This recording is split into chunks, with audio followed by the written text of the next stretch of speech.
देश में लगे आपातकाल की 50वीं वर्षगांठ के मौके पर आज नवी मुंबई नगर निगम ने संविधान हत्या दिवस कार्यक्रम का आयोजन किया। इस कार्यक्रम के जरिए देश के लोकतांत्रिक विरासत को याद कर आपातकाल के दौर की ऐतिहासिक घटनाओं को लोगों के सामने लाया गया। आपातकाल भारतीय लोकतंत्र का एक ऐसा दौर था जिसे आज भी देश की राजनीतिक और सामाजिक चेतना याद करती है। 25 जून 1975 को लगाए गए आपातकाल की 50वीं बरसी पर देश भर में कई कार्यक्रम आयोजित किए जा रहे हैं। इसी कड़ी में नवी मुंबई महानगर पालिका द्वारा भी राज्य सरकार के आदेश पर संविधान हत्या दिवस का आयोजन किया गया। इस मौके पर विशेष प्रदर्शनी का आयोजन किया गया, जिसमें उस समय की ऐतिहासिक घटनाओं, अखबारों के कटिंग्स और दस्तावेजों को प्रदर्शित किया गया। प्रदर्शनी का उद्घाटन राज्य मंत्री गणेश नाईक के हाथों किया गया।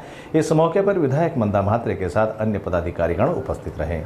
आजचा जो दिवस आहे तर आपण आपल्या देशामध्ये प्रथमच आणीबाणी लागून 50 वर्ष पूर्ण होतात आणि आणीबाणी लागण्याची जी कारणं आहेत आणि ह्या आणीबाणीमध्ये होणारे जे आपले मूलभूत अधिकारांच्यावर येणारी गदा आणि मूलभूत अधिकार हे आपल्या जगण्यासाठी किती महत्त्वाचे आहे याबाबत सगळ्यांना एक चांगल्या पद्धतीची आज समाज प्रबोधन व्हावं आणि याच्यामधून लोकशाहीची जी आपली जी खरी परंपरा आहे ती लोकशाही किती मजबूत राहिली पाहिजे आणि लोकशाही मजबूत राहण्यासाठी सर्व घटकांनी एकत्र येऊन कसं काम केलं पाहिजे याच्याबाबतच आज आपण जर हे सर्व प्रदर्शन बघितलं असेल त्या प्रदर्शनामध्ये सुद्धा लोकशाहीची जी आपण सुरुवात झालेली म्हणतो तर आपल्याकडे ऋग्वेद आहेत, अथर्ववेद आहे, तेव्हापासून आपल्याकडे संसद, सभा, समित्या असं आहे। आजही संसद हा शब्द आज आपल्यामध्ये वापरामध्ये आजही आपण आहे आणि एवढं आपण महाभारत बघितलं, रामायण बघितलं, त्याच्यामध्ये सुद्धा लोकांच्या लोकप्रशासनाला किती महत्त्व होतं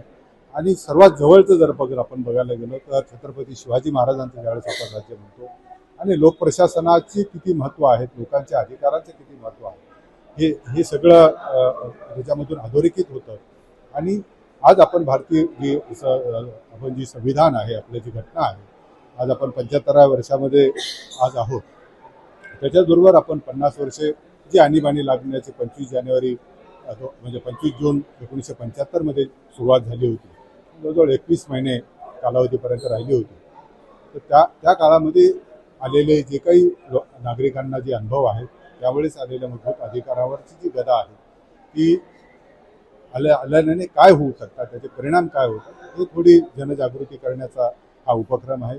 माननीय पंतप्रधान महोदय, माननीय मुख्यमंत्री महोदय, माननीय उपमुख्यमंत्री महोदय यांनी सर्वांना या आवाहन केलं की या कार्यक्रमामध्ये सहभागी व्हावं। आजही आपण विद्यार्थ्यांची रॅली काढली आणि त्याच्यामध्ये वेगवेगळे जे बोर्ड्स आहेत, प्लकार्ड्स आहेत ते केंद्र सरकारने पाठवलेली होती। आज आपल्या मागे जर बघितलं असेल तर हे प्रदर्शनसुद्धा आपल्याला त्या काळामधलं जे काही घटनांचे अधोरेखित करणाऱ्या बाबी आहेत त्या आपण याचं प्रदर्शन लावलं, हे महिनाभर राहील।